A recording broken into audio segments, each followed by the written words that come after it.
Hi, I'm Daniel Andrews, owner and creator of AndrewsFootball.com. Welcome to my NFL Draft Review. Now, instead of making a video that's about 2 to 3 hours long, I cut it down into sections of 8. So I'm going to have 8 separate videos broken down by NFL division. Now, if you're new to my channel, I just got to ask you one simple question. Do you like talking football? Because if you do, you're in the right place. Ultimately, I'm making these videos to start a discussion with you. I want to hear what you think here. I'm offering my opinion. Give me a comment below and let me know what you're thinking. What did I get right? What did I get wrong? What did I fuck up on? Don't forget, give me a thumbs up. And if you haven't already, there's a button right around here. See it, little subscribe button. Bam! Hit that button. Become one of the greatest people on planet Earth. Now, let's start the show. Welcome to the NFC West Draft Review. And I'm going to start off with the Seattle Seahawks, one of 3 teams that earned a D grade. Now, I want to be very clear here. Jordan Brooks may end up being a complete stud, but nobody had him going in the first round. I literally went through thousands of mock drafts. I don't think I saw a single one where Jordan Brooks was a first round player, and nobody had him going above Patrick Queen. Why? What made Seattle like him a little more? Now, keep in mind, Brooks is a little bigger, about the same height, but he's about 10, 15 pounds heavier, so maybe you like the size, but it's really hard for me to really be on board with taking Brooks over Queen because nobody else did. Then they traded Frank Clark last year for a first and a second round pick. Now keep in mind this gave Seattle 2 second round picks. One they traded up for, the other one they traded out of round 2 into the third round. But here's the deal: you traded Frank Clark for 2 high draft picks. And then last year you traded the third for Clowney. And then in the second round, you end up with another defensive end. And last year, your first round pick, the pick for Frank Clark, was a defensive end.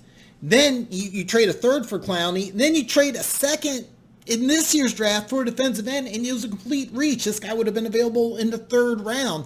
I don't get this. I don't get this at all. This was really bad.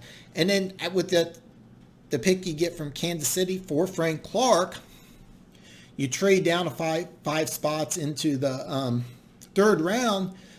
You end up getting the guard you get Damian Lewis out of LSU. His teammate Lloyd Cushenberry, everybody else had him ranked higher. So the NFL Network gave this guy a 5th round grade. So you get him at the top of the third. After days 1 and 2, I gave Seattle an F, and I thought they failed. They reached for 3 consecutive picks. They shouldn't need a defensive end at all. By the way, Frank Clark helped Kansas City win a Super Bowl, so they probably, in hindsight, should have kept Frank Clark, and that does count for this draft because you used that pick for a defensive end and you reached for a guy.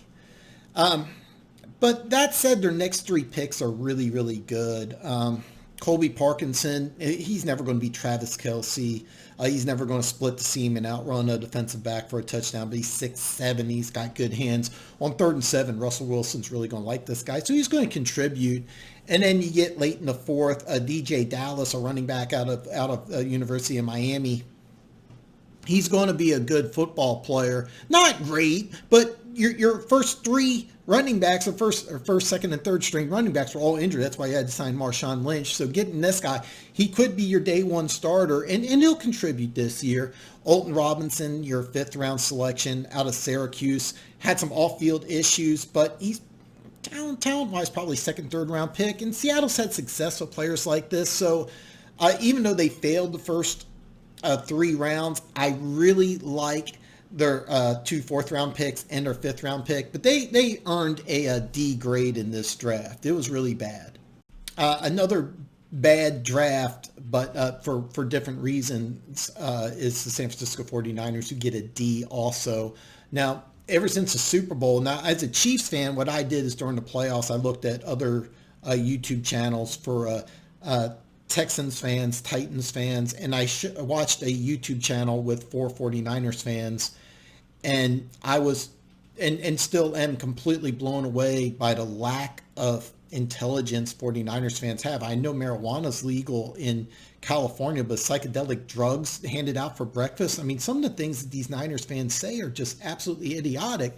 I actually got kicked out of the chat room by the 49ers fans because I was posting facts. And in hindsight, Chiefs won by double digits. I knew what I was talking about. I was just completely blown away. And then after the draft, I saw another idiot Niners fan on Twitter saying, "Oh, we're ramping up to get back to the Super Bowl." No, you're not. This was a bad offseason and not a good draft. Your team is going in complete opposite direction. So I'd love to hear from a Niners fan who actually has a brain.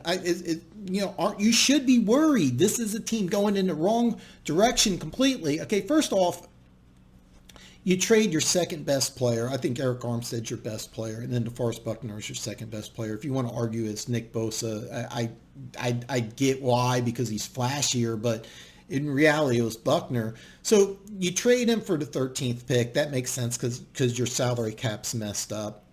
I get that. So then you make a good move, trading from 13 to 14, get an extra draft pick. Smart.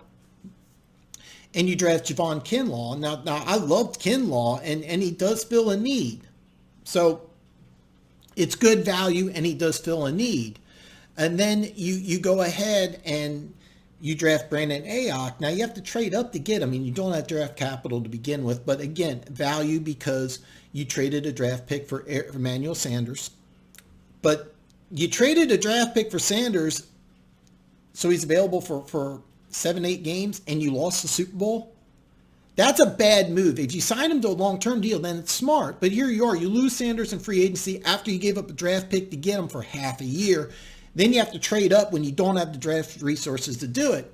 Brandon Ayuk's good value at 26. He's probably going to be a day one starter. He's a good football player. Also, kudos to getting a football player coached by a former NFL coach, Herm Edwards.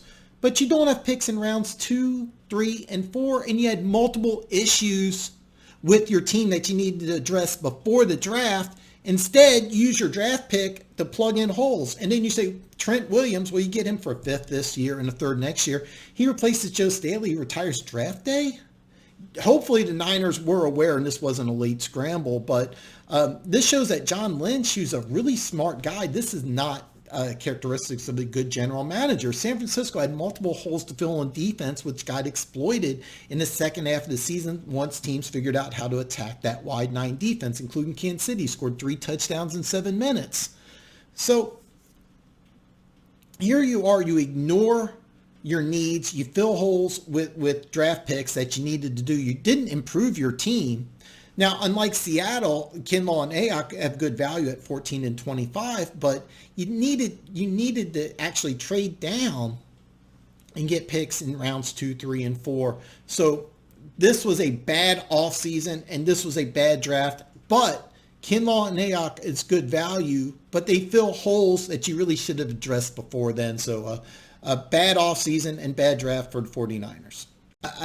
A team that I thought was going to have a really bad draft, but they really surprised me, was the Los Angeles Rams. Now, in this draft grade, I'm counting the 2 number ones and a 4th that you gave up to acquire Jalen Ramsey, and then the 2nd you got from the Brandon Cooks trade. Now, here's the deal. Since you didn't make the playoffs, the trade for Ramsey, I think, looks really bad. I didn't think you had to give up that much to get him, but being that Jacksonville got the 20th pick in the draft, that's really not good. And then Cooks for a 2nd when you gave up a 1st and you need to replace him, is also not very good. So I went into this draft really, really negative on the Rams, but I ended up giving them a C because I love the players they got. Cam Akers at 52 is not only good value, he's your day one starter. So you get good value in a position that you really needed help in, and getting him at 52 was great. Van Jefferson at 57 is going to replace Cooks, another good value, good fit. And you could argue, because some mock drafts had him as a 3rd round pick. I think late 2nd's actually good value. Remember, his dad played in the NFL for a long time, Sean Jefferson, who's an NFL coach. So I like him late in the 2nd better than most people. Terrell Lewis late in the 3rd I actually think's a steal. He could also be your starter opposite Floyd. So 3 draft picks, 3 possible starters, and then Eric Weddle retires, you go back to his alma mater and get a guy late in the third who could eventually be a starter. See how this works? You don't have a pick in the top 50 picks. Then your first 4 picks are possible day one starters.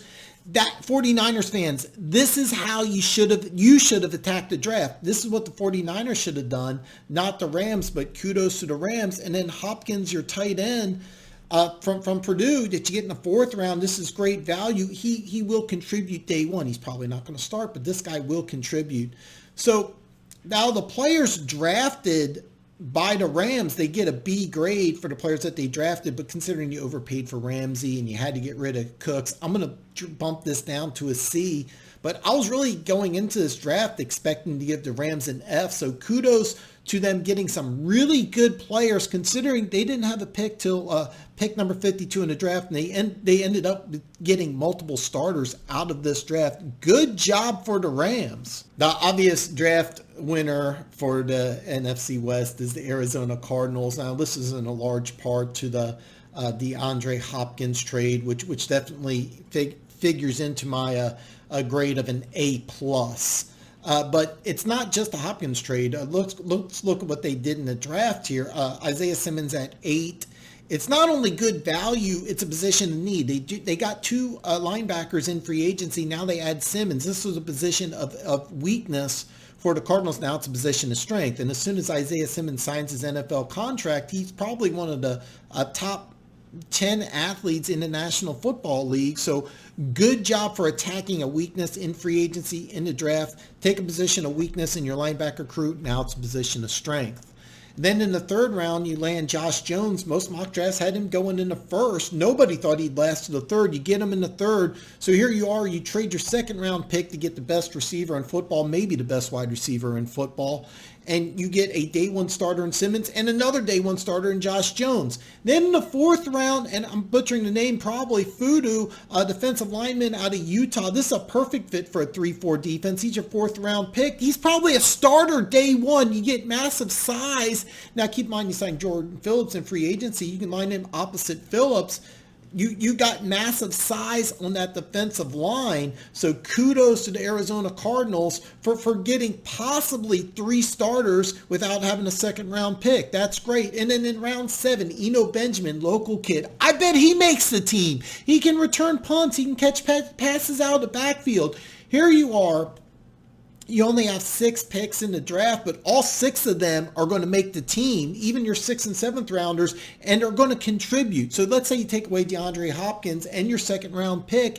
This is still a really good draft. This is the best draft in the NFC West anyway. Now you add maybe the best wide receiver in football. They not only do they win the NFC West draft battle, they arguably have the best draft in the NFL. This does include the Hopkins trade, though. So kudos to the Arizona Cardinals. Great offseason, great draft. Hey, thanks for watching this video. Let me know what your opinion is. Drop a comment below. I'm offering you what my opinion is, but I want to know what you think. Ultimately, this video was created so I can have a conversation with you. I got my opinion now. Let me know what you think. Don't forget to give me a thumbs up. Share this video with your friends. And hey, I'll see you next time.